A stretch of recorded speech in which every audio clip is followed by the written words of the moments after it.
American dream used to include a simple promise. If you worked hard, saved money, and played by the rules, you could build a stable life. But for millions of Americans today, that dream is slipping further away as wages struggle to keep up with rising costs and wealth becomes more concentrated among those who are already at the top. This is an issue that affects everyone. Rising costs shape daily life. Housing, groceries, utilities, and transportation determine whether families can save money, handle emergencies, and build a future. When essentials become more expensive, wealth stays concentrated at the top. The gap grows ever wider and becomes almost impossible to breach. I've researched recent reports from the Federal Reserve, the Urban Institute, the U.S. Bureau of Labor Statistics, and other economic sources to better understand and explain how wealth inequality and rising everyday expenses impact our hope for the American dream. The rising cost of living is making the wealth gap in America worse because families with fewer assets spend more of their income on necessities, while wealthier households are better able to save, invest, and grow their wealth. Using this research, I'm going to explain how wealth is unevenly distributed in America. I'll show how rising costs make it harder for working and middle-class families to get ahead.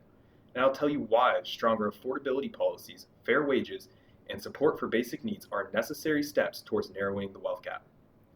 So how does the rising cost of living impact the wealth gap in America? America's wealth gap is not just about income. It's about who owns assets and who does not. Wealth doesn't just mean cash. It includes homes, retirement accounts, stocks, and other assets that can grow over time. Families with wealth have a cushion during hard times and more opportunities to invest in the future. Families without wealth often must spend nearly everything they earn just to keep up with necessary expenses. The Federal Reserve's distributional financial accounts show that wealth in the United States is highly concentrated, with just the top 10% holding a 68% of all household wealth in the United States, while the bottom 50% control only 2.5%. This is important because families that do not have wealth are more vulnerable to rising prices and increased inflation. These statistics show that more families than ever before are feeling the pressure from these changes.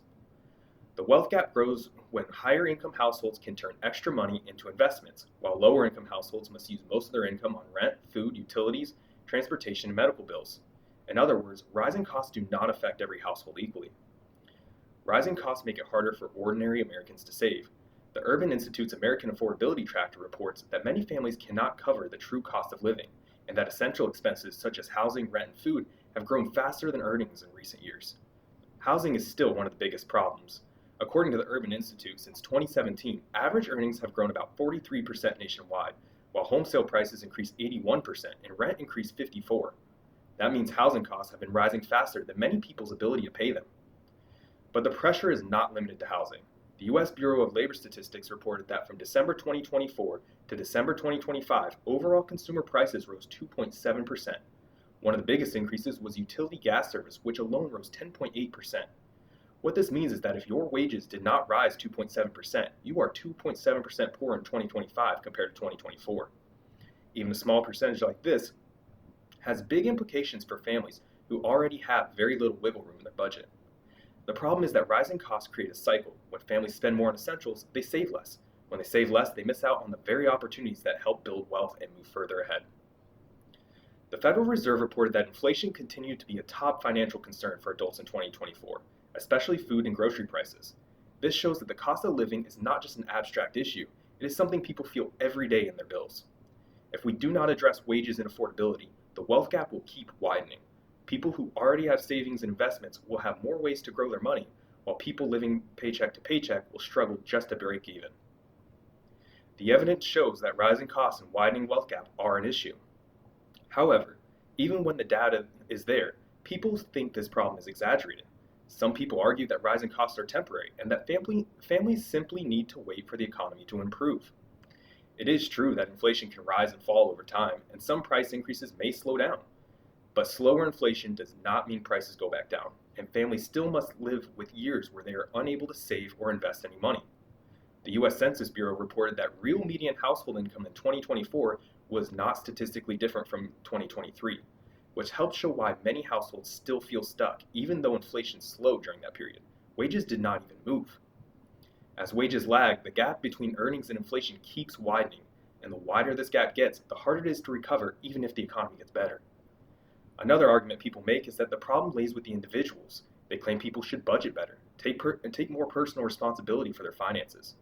Personal responsibility is important, and budgeting helps people make better financial choices. But budgeting alone cannot solve a system where essentials rise faster than earnings, and wealth is already concentrated at the top. A family cannot budget its way out of unaffordable rent or expensive groceries. We need personal responsibility, but we also need actual solutions. After examining the situation, I think you'll agree that the widening wealth gap is a problem. So what can we do about it? We need to support policies that lower the burden of essential costs and help more Americans build wealth. This includes expanding affordable housing, strengthening wages, lowering healthcare, and childcare costs. You can make a difference by paying attention to policies that affect affordability, voting for leaders who prioritize fair wages, and making financial choices that help protect your own future.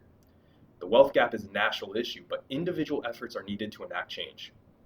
This is a very large and complex issue. However, there are some main points I would like for you to take from this.